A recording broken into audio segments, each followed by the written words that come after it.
Welcome to Jesus.Plus.Life. We love taking a break in the day to bring you a cheery conversation. I'm really excited about this week's guest. Sonny sits down with Jenene Calloway and they talk about a topic that is all around us, diversity and inclusion. What does that mean, and is there a difference between the two? Stick with us and hear Jenene and Sonny share their experiences to help us understand how we can be intentional about diversity and inclusion. Let's jump right into the first part of this week's conversation. So Jenene, I'm so glad to have you today because you are an expert in the field of what you do.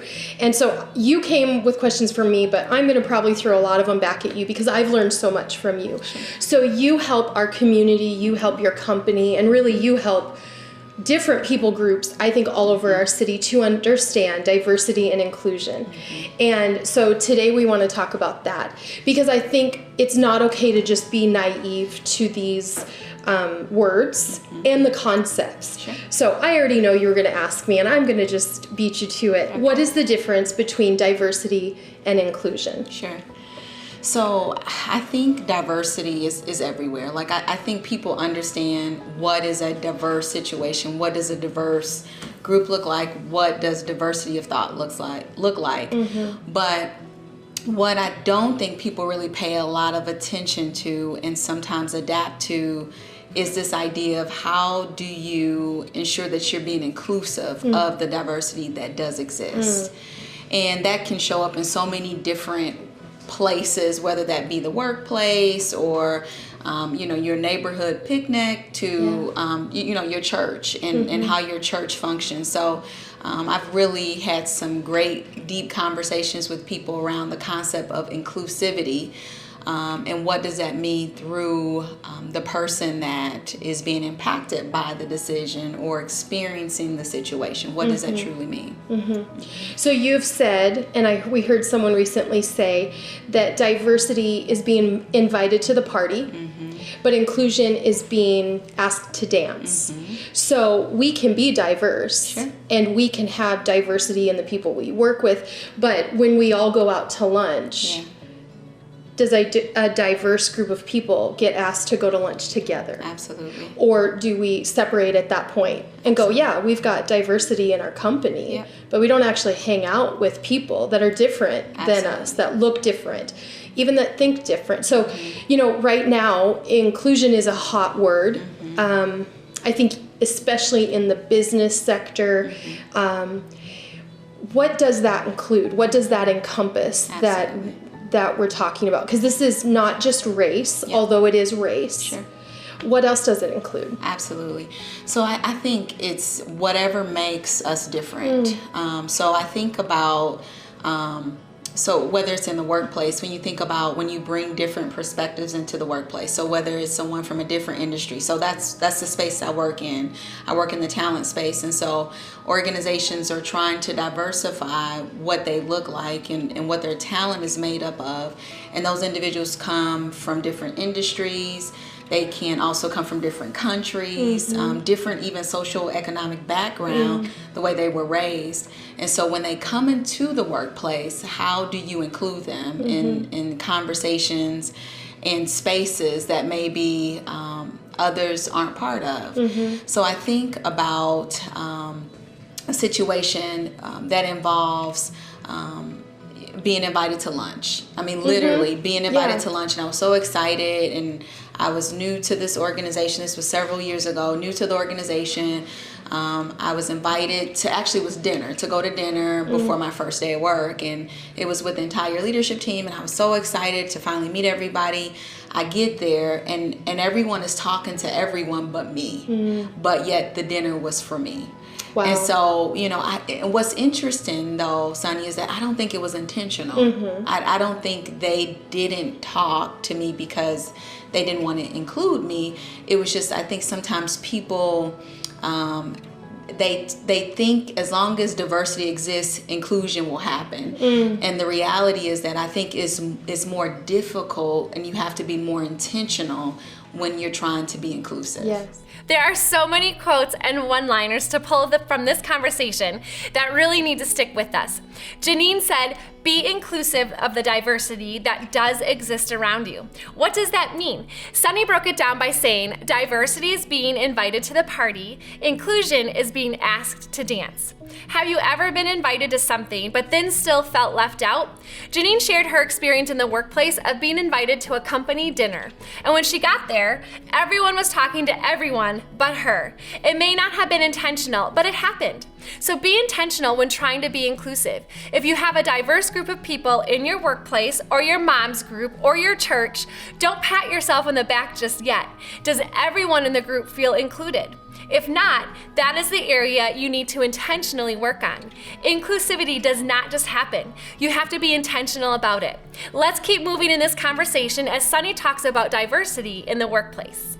I have lived in a world of male-driven, male-dominated industry, where when we were graduating Bible college, my counselor at my end of my senior year said, "Do you want to get your credentials or your license?" And I said, "Why?" Because I had never seen a female pastor. Yeah.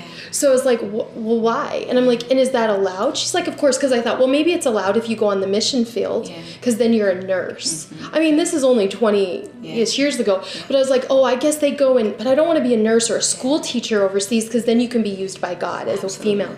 And they said, yeah, you can. So I did.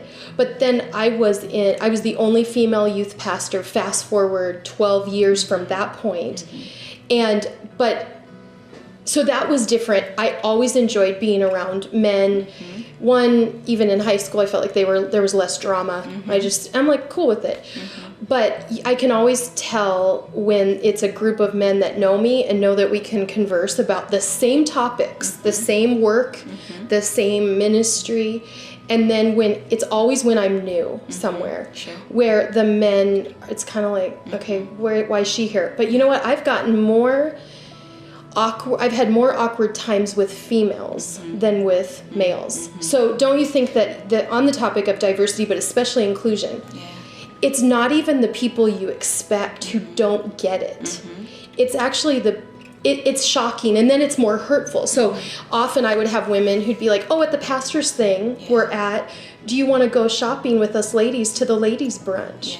But I'm a pastor. But the pastor's thing, they were going golfing with all men. And like, that seems small, like, get over it. Well, I got over it. For 15 years, I got over it. And then I was like, I don't want to go shopping into a luncheon talking about what I make for dinner for my husband because he's got a big workload as a pastor. I go, I'm a pastor. So, but I didn't expect it from women. What has been the biggest shock to you that probably even hurt the most? Can you think of that?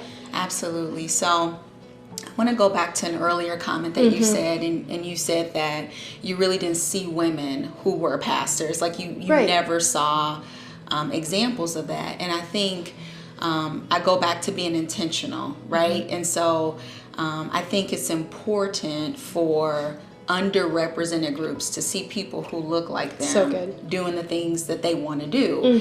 And so whether that is a woman being a pastor or leading in the church, that is also, making sure that you have people of color or women on your even board of directors. You have to intentionally put people in those places, because I think our children, they grow up with this idea of what they can be based off what they see. And so, I was thinking about when we first moved here, and we were told at that time that my husband, he was the first black teacher in the school district. And I was like, you mean like in his school, right? Like that was a mistake. You mean the other school down the street, right? And they were like, no, teacher. Like there were people he was working with, and they said, we don't just have black teachers in the school district. And so my mind automatically went to, okay, we're raising 2 black boys, and what do they see as the superior? What do they see in terms of an example of what they can be? Will they ever aspire to be a teacher or see teachers that look like them at the rate and based off the decision we made to move to this location? So I'm just really passionate about people have to see people that look like them. Yes. In order to feel like they can be what they want to be, or people start to doubt themselves, and we perpetuate these stereotypes. So when you say what's kind of frustrated you, I think sometimes what happens with underrepresented groups is that when a person finally slips through the crack and breaks that barrier, and they become the first, whatever it is, there are two options usually, or two ways they may go. One way is, I don't want to let anybody else in because for some reason there's this perception of if it's too many of us, then they may mess it up for all of us, which in my opinion is unfortunate. Where my perspective is, once I get there, I'm going to kick the door open. I'm going to put a wedge in. Yes. I'm going to hold it open so that you can get through with me. So unfortunately, I don't think all people have that perspective. And sometimes people that you think would be more of an advocate, be more of an ally, they don't really like to spend time in that space because they just want to get through it, and they don't want to relive that. And I thought through that perception and perspective after reading an article on this, and it was this guy, and I don't know what race he was, but what I do know is he was the first. And he said that once I made it, I made sure I burned the bridge that got me here. And I thought, why that makes no sense to me. Why would you burn the bridge that got you where you are? And I felt like, well, that's kind of selfish. And he said, no, I just don't want anybody else to go through what I went through. I prefer them to build their own bridge. So I think it's to your what type of situations frustrate you. And for me, it goes back to, are you leaving the bridge that got you there? Are you holding the door open for others? Or are you removing it because for some reason you feel like it's not enough space for you and the others? Right. And I think that God then uses some, and that's why others he doesn't. Yeah. I mean, there's been great people who have blazed the path in so many areas. And I think it's a trust thing, that God trusts them, that he gives them more. And there's probably a lid or a cap to the people who go, yeah, it's not a fight I want to fight. And here's the thing. In my perspective from the female, I've always said, I don't want to be a women's lib. I'm not here to say down with the men. No, I just don't want to be lumped with, I'm no more than a female luncheon. To talk about my nails. Sure. But I don't need to hate others. And that's one thing is I think, I've seen you do this with a grace, and you've said, I'm going to blaze the path. I want to have other people come behind. And then I'm going to have the grace to show how you still love everyone, even the ones that have held you down. Are you in an underrepresented group that is seeking role models? Maybe you are the role model. People have to see people that look like them in order to feel like they can be what they want to be. Jenene said, when you are the first in anything, kick that door down, put a wedge in, and bring others with you. Maybe you are the pioneer forging the way for others. Your hard work not only pays off for yourself, but for countless others behind you. This conversation keeps getting better. Let's listen to the last segment for this week's episode. You guys at a recent meeting were telling about some of the stories even in the last few months and years that have gone on, where you are treated in such a way that we go, are we living in 2019? But I think I heard the story of how, you talk about, I'm raising 2 sons and I have to tell them, this is what to expect. This is how you may be treated. Or I have to watch them get treated a certain way, knowing it's coming. And I, in my privilege of never living in that, have gone, that can't be possible. And see, that's not okay for me to just be blind to it. It's just not okay. So we've asked you, from the Life Church perspective, from a business I'm connected with, to give us insight. And one of the things that I loved and we already implemented, you said people, like you said earlier, people have to see themselves. So we know that Life Church has a diverse group of people from different racial backgrounds, for sure. But are others seeing that when they walk in? Maybe in the lobby, are they seeing it on stage? Are they seeing it in the life group video? And I'm sure you've seen a difference. Since you said something. We took that and went, because Life Church is, I mean, I wouldn't say it's the most diverse, but for sure, for our city, it's diverse. But why aren't we showing that? Another thing someone brought up to me is they said, even what you offer. So for us, we go, are we offering the same kind of, this is a great example. And I think this needs to be said. Like you said, in our female bathrooms, there is hairspray, but there's nothing for ethnic hair. And I went, duh.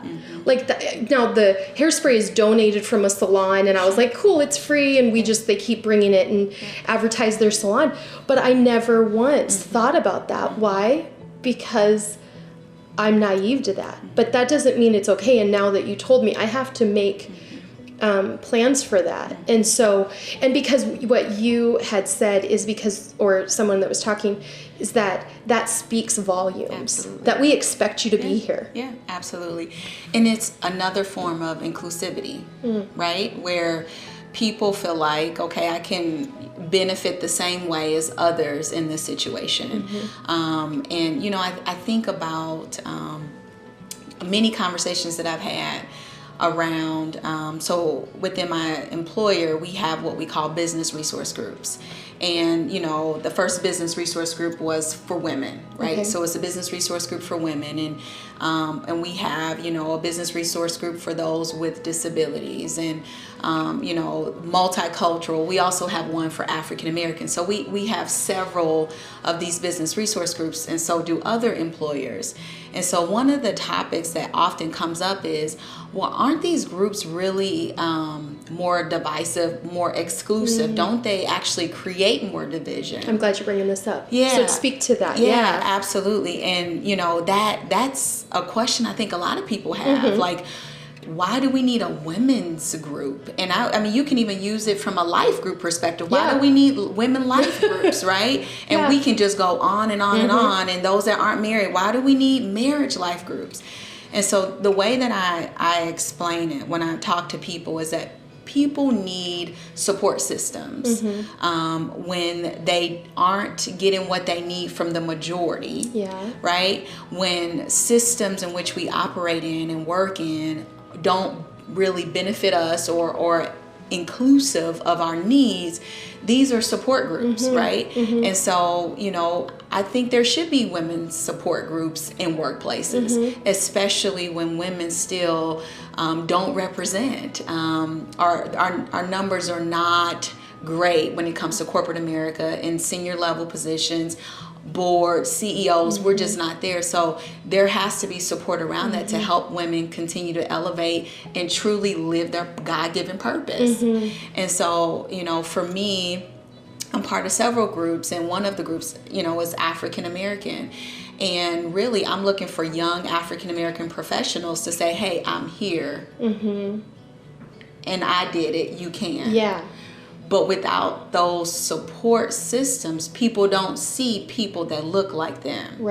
Now, I would love the day where we don't need these groups. Right? That's the ideal situation. That's the goal of all of it. That's the goal. Like, we shouldn't need groups for people to feel loved, cared for, taken care of, and included. We shouldn't need them. But the reality is that the world we live in today, these groups help people truly be the best version of themselves. Well, and when they're led by good people, like you're saying, let's not hate to get ahead. Let's love, understand, move forward because we have skills, talents, and abilities. Absolutely. Not because we shout louder. Absolutely. And so why not be a part of life-giving groups that push the mission forward? Absolutely. Yeah. I'm also a believer, and I'll continue to pick on the women's support groups, in that you have to include men. Right? Men are our biggest allies. Men will help us, get to where we want to go. It's not about not including men and bashing men. We still need people to be allies for us, and men are our largest allies as it pertains to women. So these groups, as they form in whatever environment, whether it be church or the workplace or the community, others should be invited in, but remember that the focus still becomes on the group itself and moving that group forward or advancing that group. So it's just a topic a lot of people think of. Isn't it more exclusive? Actually, it's like, no, it's to make sure people feel included, and others know best. Others that look like them know best about what that looks like. Yeah. People need support systems when they aren't getting what they need from the majority. Jenene said that. It was so good. That could be a women's group, a men's group, marriage group, a 20s to 30s group, singles group, whatever it is. Those exclusive groups are for support. People in the same season and walk of life, people who can understand what they are feeling and the situation they are in. When we get support, we can be better at who we are as individuals, which dominoes into us being better for the greater good and being intentional with our inclusivity. I love how that all just wrapped right back around to intentionality, and it can start with you. That's it for this week's episode, but we have more of this conversation in part 2 next week. Join us at the same time next Wednesday as Sonny and Jenene continue the conversation on diversity and inclusion. We love spending Wednesdays with you. See you next week.